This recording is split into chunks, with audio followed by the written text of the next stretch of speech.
नमस्कार साथियों, आज के वीडियो में हम बात करने वाले हैं 101 बिहार जनरल नॉलेज जो आपके exam BPSC 7th phase teacher भर्ती परीक्षा के लिए अति आवश्यक है।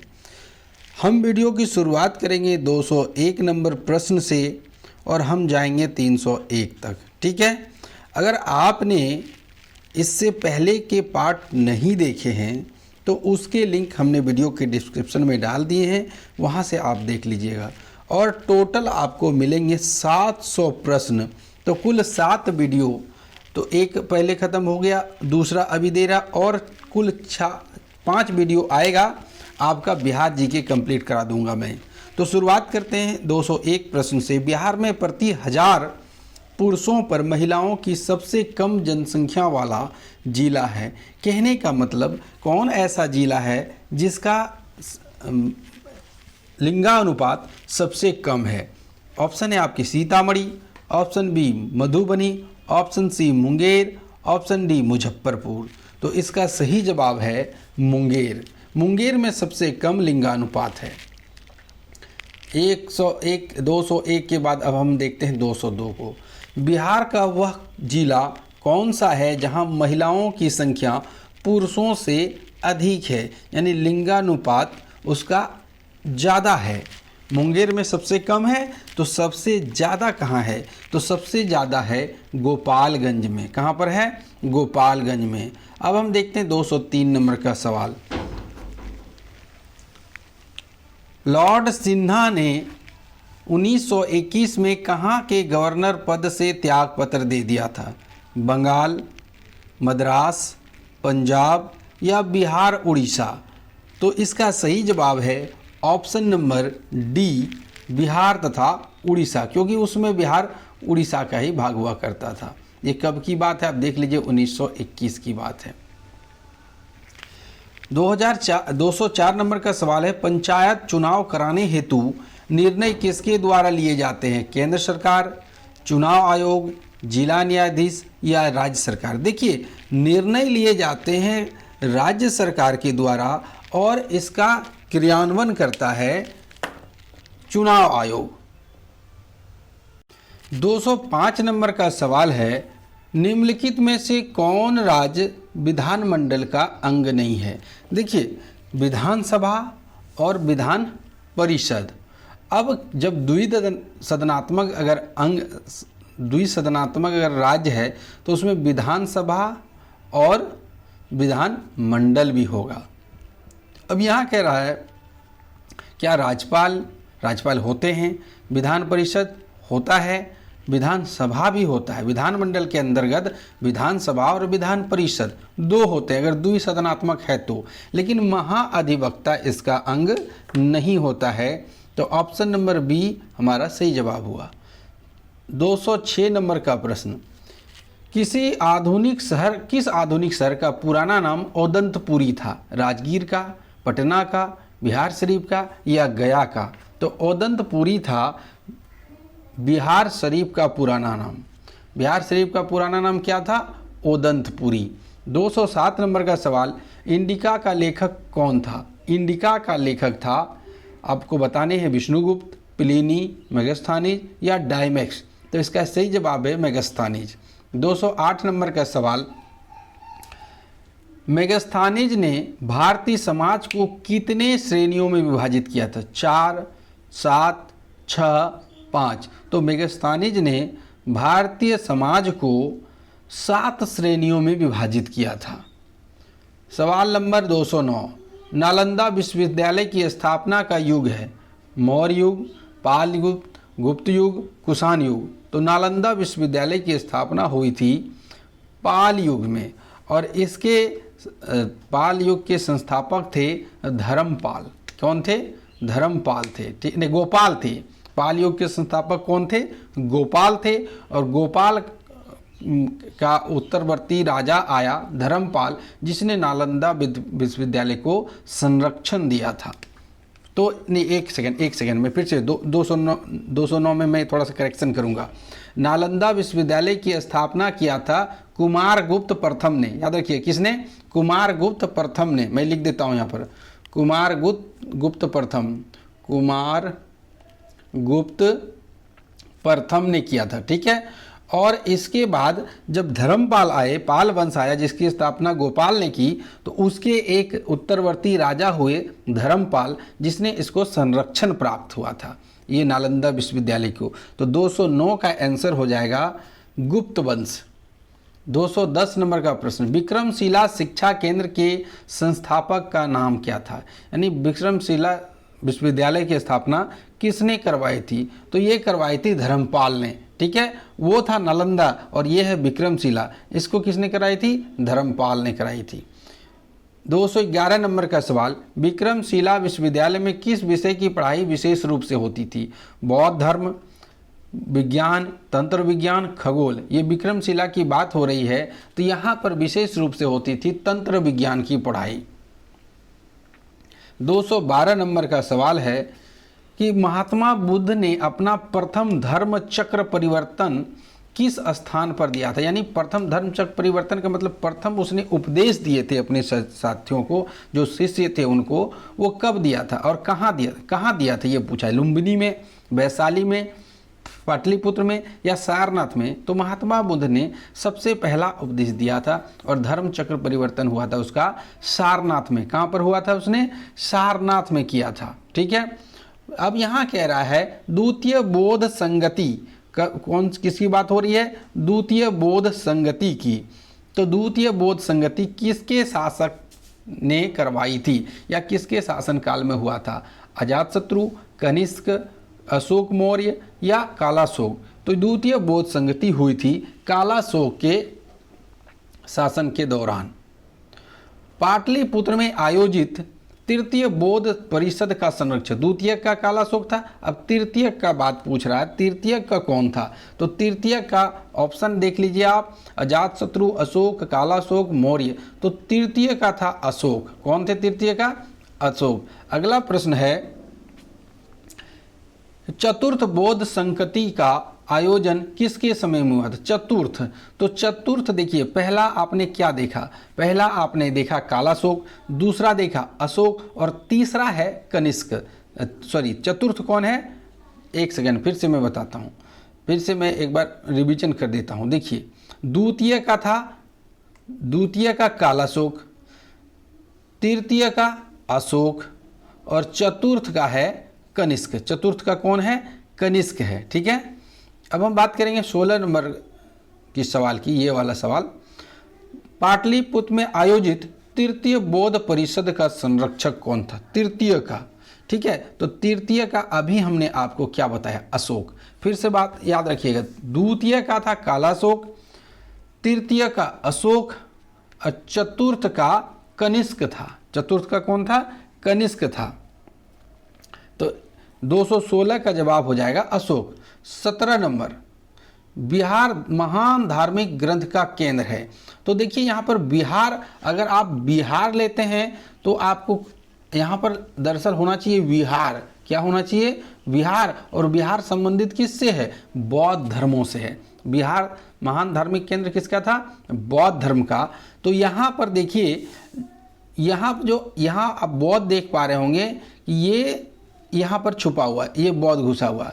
अगर हम बिहार की बात करते हैं तो बौद्ध हो जाएगा, लेकिन बिहार की अगर हम बात करते हैं बिहार राज्य की, तो बिहार में कई धर्म के केंद्र हुए हैं। उसमें सिख का भी हुआ है, पटना में है। धर्म अवलंबियों मतलब जो पूजा पाठ के लिए आते थे, अनुयायी थे, उनके लिए था, और जैन के लिए भी था और बौद्ध के लिए भी था। तो इस तरह इस सवाल के अनुसार हमारा जवाब डी हो जाएगा, 217 का डी हो जाएगा। आगे बढ़ते हैं 218 का, निम्नलिखित में कौन सी बात बौद्ध तथा जैन धर्म में समान नहीं है? कौन सी बात बौद्ध तथा जैन धर्म में समान नहीं है? देखिए, एक धर्म आत्मा के बारे में मानता कि पुनर्जन्म होती है, जबकि दूसरा धर्म ये कहता है कि नहीं, आत्माएं होती ही नहीं है।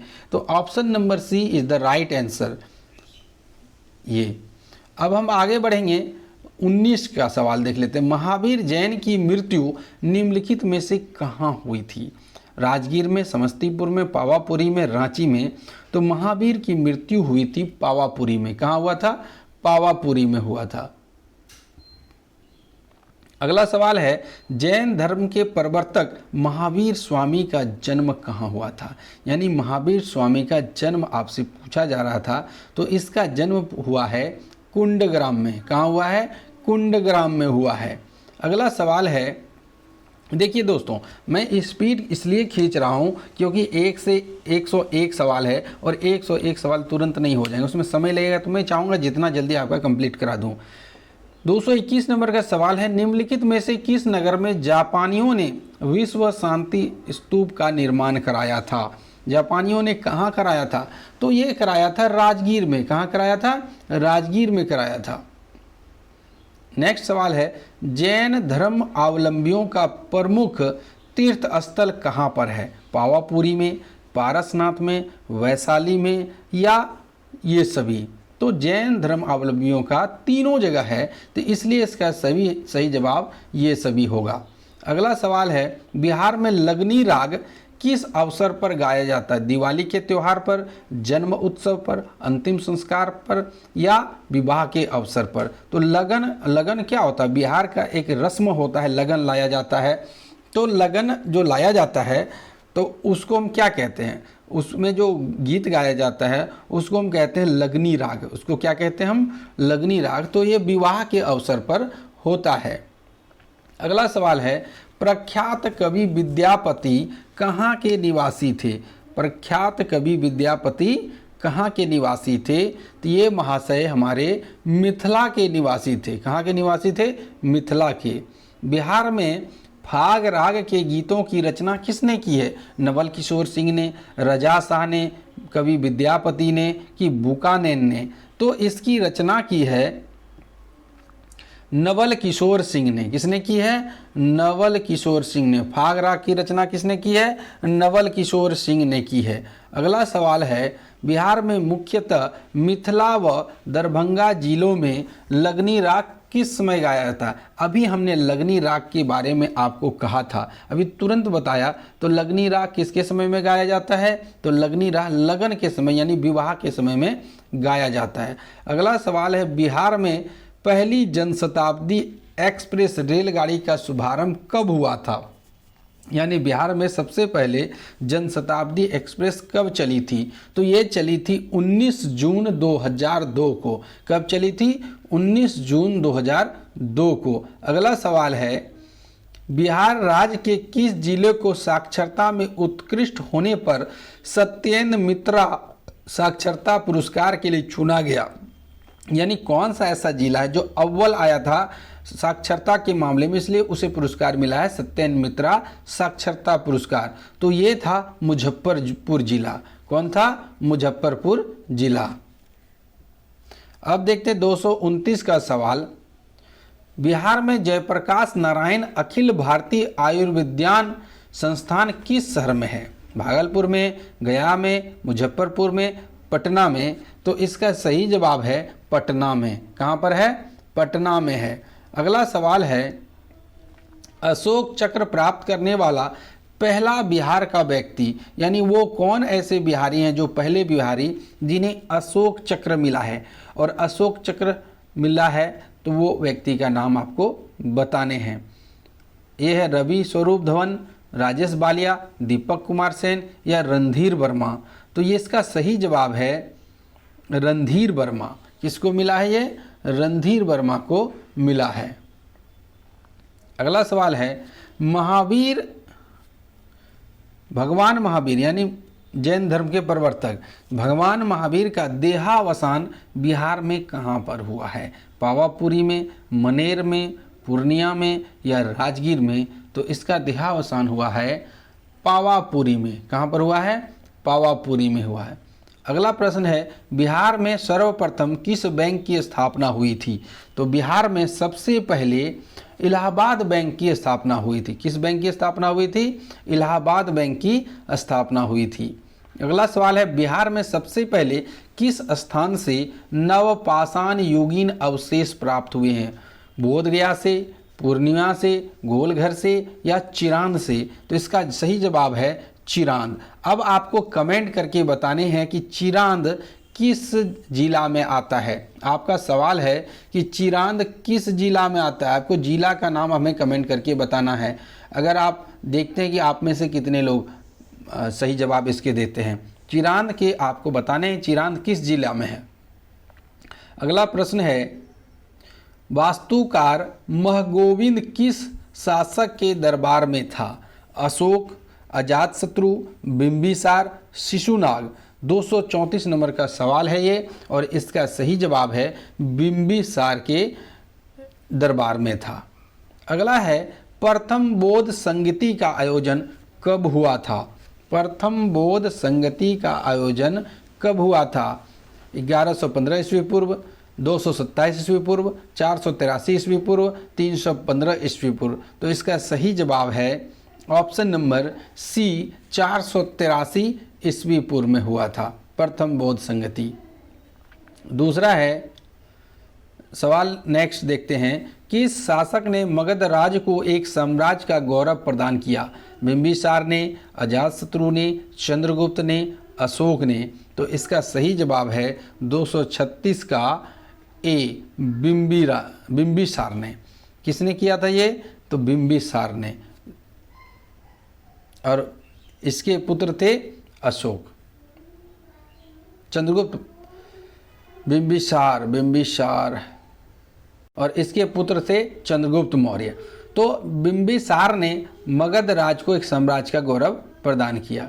अगला प्रश्न है, बिहार में किन स्थानों से काले चमकीले मृद भांड प्राप्त हुए हैं? बोधगया से, भागलपुर व दरभंगा से, पटना से, या बक्सर व चिरांद से। 237 का सही जवाब है ऑप्शन नंबर डी। देखिए चिरांद, आपको तो पूछा है मैंने किस जिला में है, लेकिन चिरांद से पूरा पाषाण काल के बहुत सारे अवशेष प्राप्त हुए हैं।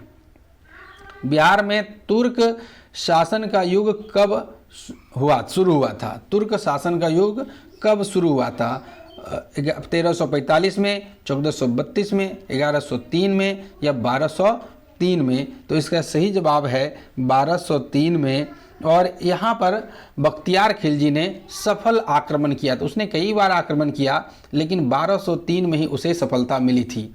अंत में मैं आपको बता दूंगा चिरांद किस राज्य में है ना, किस जिला में। चिरांद के बारे में मैं लास्ट में बता दूंगा, क्योंकि जो अंत तक देखेंगे उसे पता चलेगा। ठीक है, चलिए आगे बढ़ते हैं।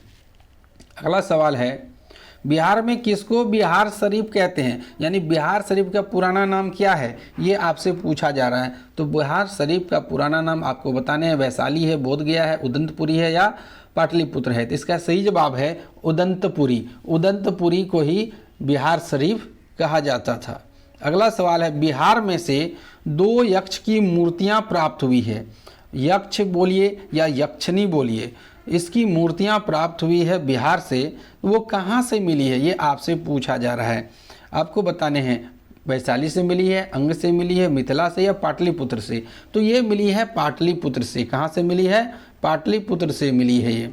फिर कह रहा है, बिहार में अजगैबी नाथ मंदिर कहाँ है? वेरी वेरी इंपॉर्टेंट और बहुत प्रचलित भी है। और ये अजगैबी नाथ मंदिर है सुल्तानगंज में। कहाँ पर है? सुल्तानगंज में। अगला प्रश्न है, नालंदा विश्वविद्यालय के प्रसिद्ध कुलपति कौन थे? नालंदा विश्वविद्यालय के प्रसिद्ध कुलपति कौन थे? तो इसका सही जवाब है शीलभद्र। कौन थे? शीलभद्र थे। अब यहाँ अगला प्रश्न देखते हैं, किस शासक के प्रयासों से नालंदा विश्वविद्यालय की स्थापना हुई? हमने आपको इस पर थोड़ा सा पहले एक क्वेश्चन दे दिया है, और वो थे कुमारगुप्त प्रथम। कौन थे? कुमारगुप्त प्रथम थे। अगला प्रश्न है, वैशाली में पुरातात्विक संग्रहालय की स्थापना कब हुई? 1940 में, 1967 में, 1945 में, या 1932 में? तो इसका सही जवाब है 1945 में। ये बहुत ही इम्पॉर्टेंट है ये सवाल, आप इसको याद रखिएगा। 1935 में पुरातात्विक संग्रहालय की स्थापना हुई थी।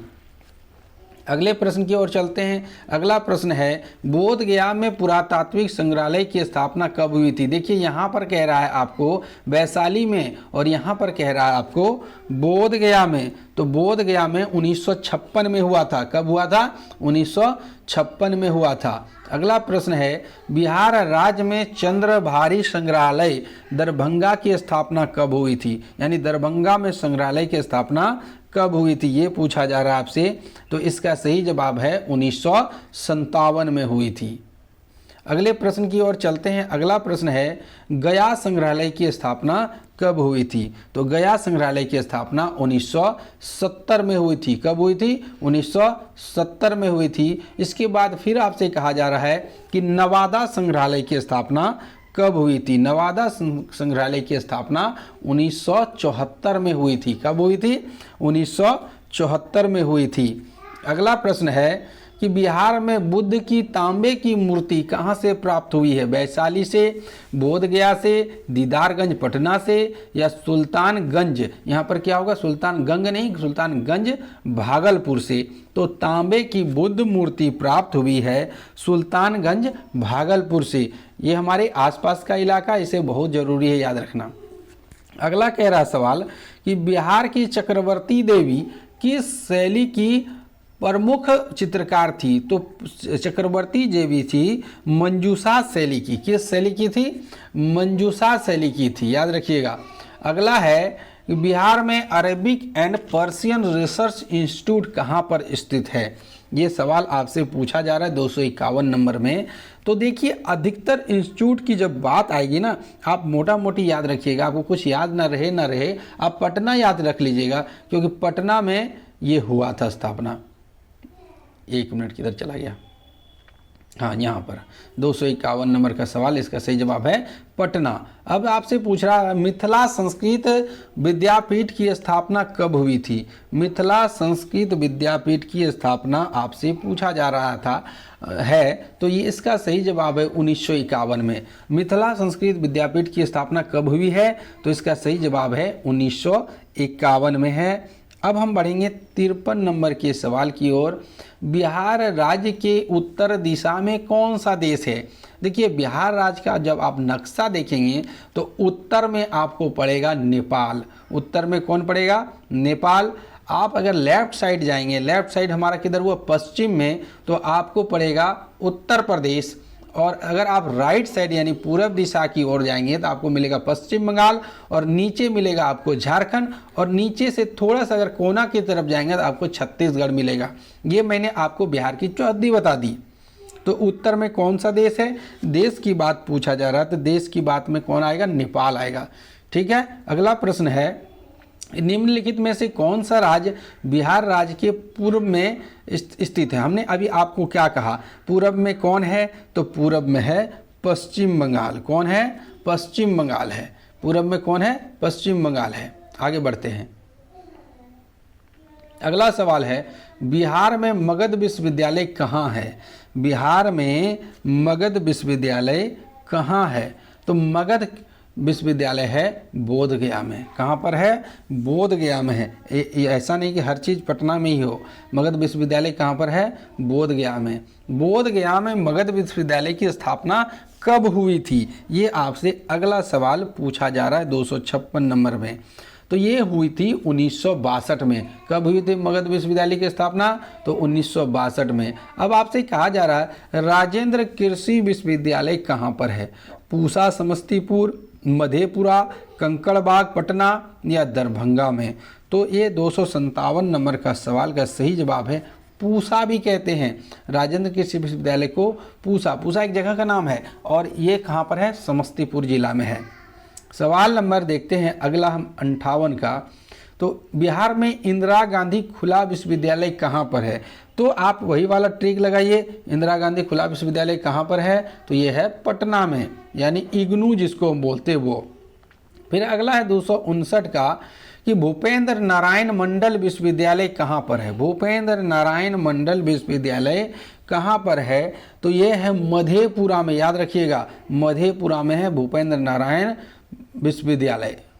अगला है बिहार में महात्मा गांधी सेतु नदी है ना, पर एक पुल बना है, तो ये किस नदी पर पुल बना है? महात्मा गांधी सेतु जो बना है वो किस नदी पर बना है? 260 का सही जवाब है, ये गंगा नदी पर बना है और ये लगभग 4.56 किलोमीटर का मान के चलिए, 4.5 किलोमीटर का है। तो सबसे लंबा सड़क पुल भी है ये।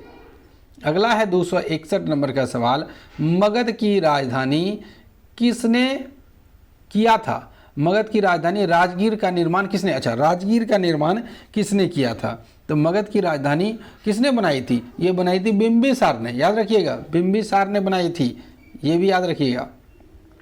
बिहार राज्य की पहली रेलवे का क्या नाम था? Bihar state railway, east India railway, दक्षिण पूर्व रेलवे या पूर्वी रेलवे? तो देखिए, जब रेलवे बैठी थी, डलहौजी ने जब रेलवे बैठाई थी तो वो तो ईस्ट इंडिया कंपनी की थी ना, उसमें तो ईस्ट इंडिया कंपनी ही चल रही थी, तो उन्होंने जब बैठाई थी तो उसका नाम भी वही होगा, ईस्ट इंडिया रेलवे कंपनी। ठीक है, अगला है, बिहार के किस नगर में पहला दूरदर्शन केंद्र स्थापित है? दूरदर्शन का केंद्र मतलब टीवी रिले सेंटर जो होता है वो मुजफ्फरपुर में, कहाँ पर है? मुजफ्फरपुर में है, सबसे पहला रिले सेंटर बैठा था बिहार में। अगला है, बिहार के भिखारी ठाकुर किस क्षेत्र में प्रसिद्ध हैं? तो बिहारी ठाकुर कौन है, ये आपसे पूछा जा रहा है। तो बिहारी ठाकुर एक नाटककार थे। कौन थे? नाटककार, एक सेकंड, हाँ नाटककार ही थे, बिहारी ठाकुर नाटककार थे। अगला है, बिहार में प्राचीन काल में बिहार को किस नाम से जाना जाता था? तो बिहार को मगध नाम से जाना जाता था। सिंपल सी बात है, ये तो कोई भारी सवाल हुआ नहीं। तो बिहार को किस नाम से जाना जाता था? मगध के नाम से जाना जाता था। और लखनऊ को किस नाम से जाना जाता था? अवध के नाम से, लखनऊ को। ठीक है, अब अगले सवाल की ओर हम चलते। 266 नंबर का सवाल है, बिहार में सूती वस्त्र उद्योग के केंद्र हैं, यानी सूती वस्त्र उद्योग का केंद्र कहाँ पर है? गया, फुलवारी शरीफ, मुजफ्फरपुर या सभी? तो सूती वस्त्र के उद्योग कोई ऐसा नहीं कि सिर्फ एक ही जगह हो सकता है। तो इन सभी जो जितने भी आप देख रहे हैं ऑप्शन, सब जगह सूती वस्त्र के केंद्र मिलते हैं। तो हमारा सही ऑप्शन नंबर डी होगा। अब बिहार में कहाँ पर एकमात्र तेल शोधक कारखाना, कई एग्जामों में पूछा गया, भी आई, तो तेल शोधक कारखाना कहाँ है? बरौनी में है। तेल शोधक कारखाना कहाँ है? तो बरौनी में है। अब 268 नंबर का सवाल पूछ रहा है, बिहार की पहली मैथिली फिल्म, हमने एक दिन के वीडियो में यह भी दिया था। तो कन्यादान जो फिल्म है वो बिहार की मैथिली भाषा में बनी सबसे पहली फिल्म है। कौन भाषा में बनी? मैथिली भाषा में बनी। अगला सवाल है, बिहार के प्रथम महाकवि कौन हैं? बिहार के प्रथम महाकवि कौन हैं? तो देखिए, ये तो बहुत फेमस है, महाकवि विद्यापति। विद्यापति बिहार के क्या बोलते हैं? प्रथम महाकवि है। अगला सवाल है, बिहार की प्रथम महिला मुख्यमंत्री। तो देखिए, ममता बनर्जी पश्चिम बंगाल, मायावती उत्तर, सुचेता कृपलानी है ना। यहाँ पर देखिए, सुचेता कृपलानी जो है यहीं पर आपको, और राबड़ी देवी आपको यहाँ पर शक हो रहा होगा। तो यहाँ पूछा जा रहा है पहली मुख्यमंत्री, है ना। तो ये पहली, बिहार की पहली मुख्यमंत्री कौन थी? राबड़ी देवी थी। कौन थी? राबड़ी देवी थी।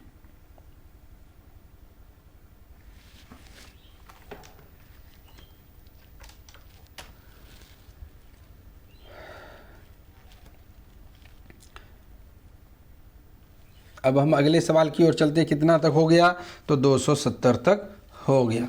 अब और बचे हुए हैं 31 सवाल, बने रहिएगा अंत तक। बिहार का सर्वाधिक वर्षा वाला जिला कौन सा है? यानी बिहार के किस जिले में सबसे ज़्यादा बारिश होती है? तो ये होती है किशनगंज जिला। कहाँ पर है? किशनगंज जिला में सबसे ज़्यादा बारिश होती है। आपसे पूछा जा रहा है कि बिहार का सर्वाधिक गर्म जिला, यानी किस जिले में सर्वाधिक गर्मी पड़ती है? कल के वीडियो में हमने ये सवाल पूछा था। तो सबसे अधिक गर्मी होती है आपका गया जिला में। टेम्परेचर इस साल का टेम्परेचर मैं आपको बता दूं 44.3 डिग्री सेल्सियस तक चला गया था। अब कह रहा है सोनपुर किस नदी के किनारे बसा हुआ है? तो सोनपुर आपको बताना है। और सोनपुर में एक बहुत बड़ा पशु मेला भी लगता है जो विश्व प्रसिद्ध है, आप जानते ही हैं। तो ये गंडक नदी के किनारे है। सोनपुर किस नदी के किनारे है? तो सोनपुर है गंडक नदी के किनारे।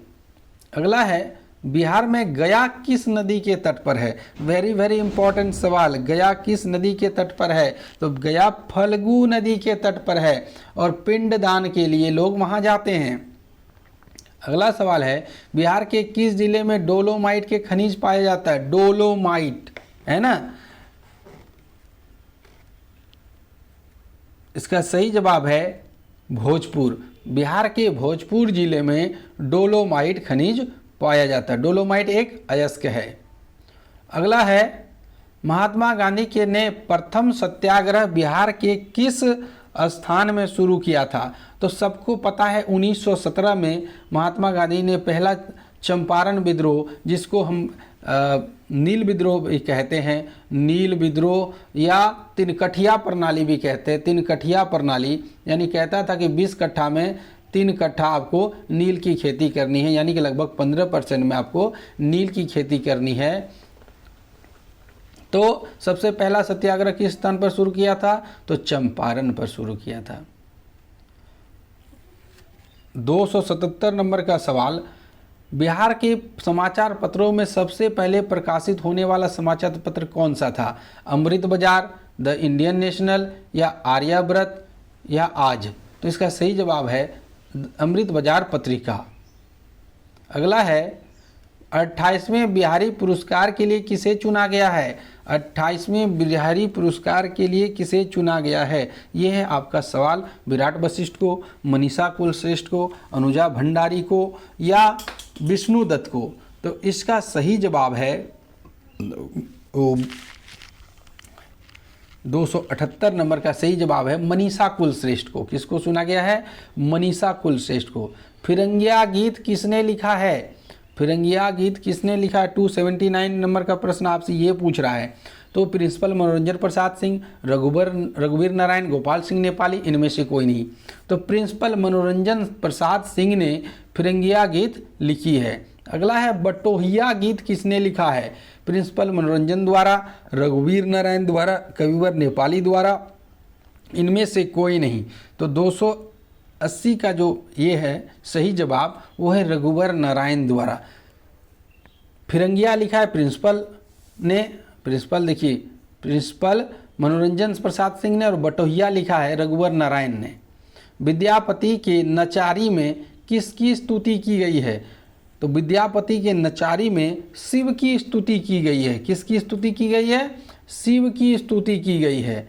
नेक्स्ट प्रश्न है, वर्धमान महावीर ने कहाँ निर्वाण प्राप्त किया, यानी कहाँ पर उसकी मृत्यु हो गई, ये आपसे पूछा जा रहा है। तो पावापुरी में ही उसने निर्वाण को प्राप्त किया,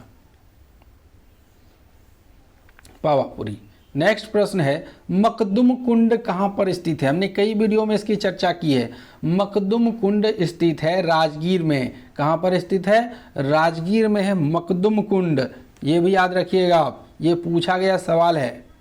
निम्नलिखित में से किस नगर में जापानियों ने विश्व शांति स्तूप का निर्माण कराया? ये क्वेश्चन जानबूझ के हमने रिपीट किया है ताकि आप इसको दिमाग लगाएं। तो उसमें हमने बताया था कि राजगीर में ही उन्होंने ये शांति स्तूप का निर्माण कराया था। अब है अगला सवाल, पटना स्थित गोल घर का निर्माण कब हुआ था? तो पटना स्थित गोल घर का निर्माण हुआ था 1786 में। नेक्स्ट चलते हैं कि निम्नलिखित में से किसने नालंदा विश्वविद्यालय में अध्ययन किया था? मेगस्तानिज ने, अलबरूनी ने, इब्न बतूता या हुएनसांग ने? किसने नालंदा विश्वविद्यालय में अध्ययन किया था? तो वो चीनी यात्री थे, हुएनसांग। कौन थे? हुएनसांग थे। वर्ष के प्रबोध साहित्य से सम्मानित होने वाले रचनाकार है सुकांत सोम, श्याम दरिहरे, गंगेश गुंजन, उस्म किरण खान। तो आपके इसके सही जवाब है, इसका सही जवाब है गंगेश गुंजन। कौन है? गंगेश गुंजन। अगला सवाल है, और 288 तक पहुंच गए, और थोड़ा पेशेंस रखिए, हमें 301 तक जाना है। बोध गया के स्मारकों में कौन नहीं है? वज्रासन नहीं है, अनिमेष लोचन नहीं है, रचनाकार चेत एवं चक्रमन नहीं है, हरिश्चंद्र मंदिर नहीं है। बोल रहा है कि बोध गया के स्मारक में कौन सा स्मारक नहीं है? तो हरिश्चंद्र मंदिर वहाँ पर नहीं है। अगला है, बोध गया में महाबोधि मंदिर कहाँ बनाया गया था? गौतम बुद्ध की मृत्यु हुई थी वहाँ पर, गौतम बुद्ध स्नान किए थे वहाँ पर, गौतम बुद्ध ने पहला प्रवचन दिया था वहाँ पर, और गौतम बुद्ध पैदा हुए थे वहाँ पर। तो महाबोधि मंदिर कहाँ पर बनाया गया है? तो इसका सही जवाब है गौतम बुद्ध ने जहाँ स्नान किया था वहाँ पर ही महाबोधि मंदिर बनाया गया है। निम्नांकित में से किस नगर से महात्मा बुद्ध का घनिष्ठ संबंध रहा है?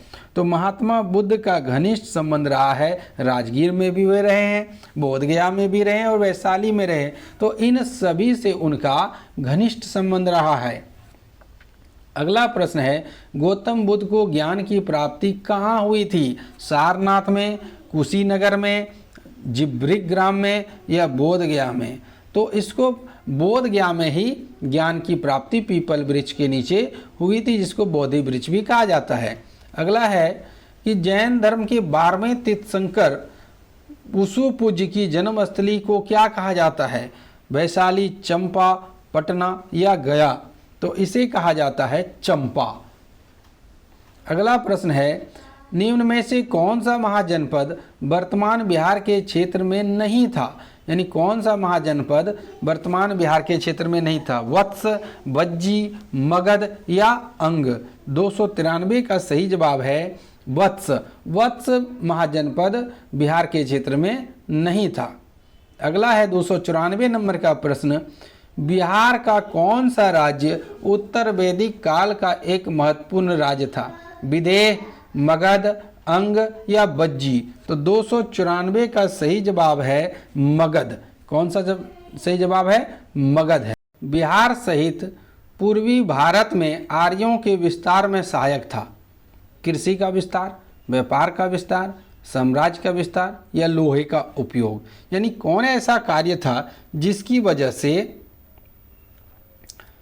बिहार पूर्वी राज्यों में आर्य आ गए, आर्य बढ़ते चले गए? किस कारण से?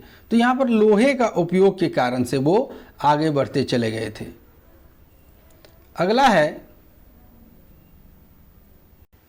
अगला प्रश्न है, बिहार राज्यों में आर्यों के आगमन किस काल में हुआ था? यानी किस काल में आर्य भारत में आए थे? उत्तर वैदिक काल में, ऋग्वैदिक काल में, महाजनपद काल या इन सभी में? तो आर्य आए थे उत्तर वैदिक काल में। कब आए थे आर्य? उत्तर वैदिक काल में आए थे।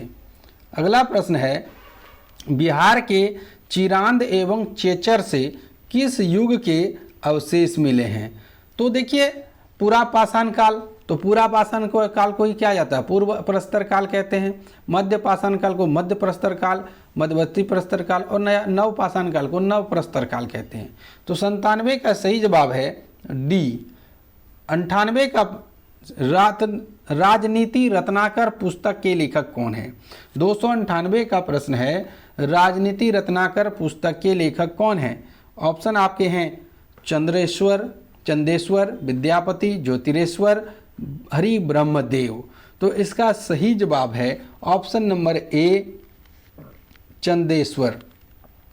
नेक्स्ट प्रश्न है 299 का, कौटिल्य की पुस्तक अर्थशास्त्र किस विषय पर आधारित है? तो ये बहुत इजी सा सवाल है, आप सभी को पता है कि कौटिल्य का अर्थशास्त्र किससे संबंधित है? तो अर्थशास्त्र आर्थिक संबंध। देखिए, यहाँ पर आप थोड़ा सा कंफ्यूज ना करें, विदेश नीति नहीं, शासन कला के सिद्धांत और अभ्यास, धन संचय, आर्थिक संबंध। देखिए, आपको लग रहा होगा कि इसका जवाब आर्थिक संबंध होगा, नहीं, आप यहाँ पर फंस जाएंगे। अर्थशास्त्र में सिर्फ अर्थ की बारे में, धनों की बारे में चर्चा नहीं हुई, इसके साथ में कैसे शासन चलाना है, कैसे धन को अर्जित करना है, कैसे धन का संचय, सारी बातों का है। इसलिए इसका सही जवाब शासन कला के सिद्धांत और अभ्यास पर, इसमें सारी बातें हैं। अब है 300 नंबर का सवाल, उद्वंत प्रकाश के लेखक हैं। उद्वंत प्रकाश के लेखक कौन हैं? ये आपसे पूछा जा रहा है। मौली कवि, बोधराज, विद्यापति, परमल। तो उद्वंत प्रकाश के लेखक हैं मौली कवि। कौन है? मौली कवि हैं। और इस वीडियो का आखिरी सवाल 301 नंबर, मौर्यकालीन स्थापत्य कला के साक्ष्य प्राप्त हुए हैं। कहाँ से? पाटलिपुत्र से, बराबर से, राजगीर से या उपयुक्त सभी से। तो इसका सही जवाब है सभी जगह से मौर्य स्थापत्य कला के साक्ष्य मिले हैं। और अंत में हम आपके सवाल का जवाब देना चाहेंगे कि चिरांद जो है, चिरांद वो सारण जिला में है। किस जिला में है? सारण जिला में। सारण। वीडियो को आपने अंत तक बड़ी धैर्य से देखा, इसके लिए आपका बहुत बहुत शुक्रिया। अगर वीडियो पसंद आई हो तो फटाफट से चैनल को एक लाइक दे दीजिए हमारे वीडियो के लिए, और सब्सक्राइब कर लें। नए हैं तो कर लें, अगर कर लिया तो बहुत बहुत धन्यवाद। और साथ में बेल आइकन को भी दबाना ना भूलें, जिससे वीडियो का नोटिफिकेशन आपको टाइम टू टाइम मिलता रहे। किसी भी प्रकार की दिक्कत हो कमेंट करें। चिरांद वाला आंसर हमने बता दिया, वो भी कमेंट करें। और अगले पार्ट के लिए हमारा इंतज़ार करें, एक दिन, ज़्यादा नहीं।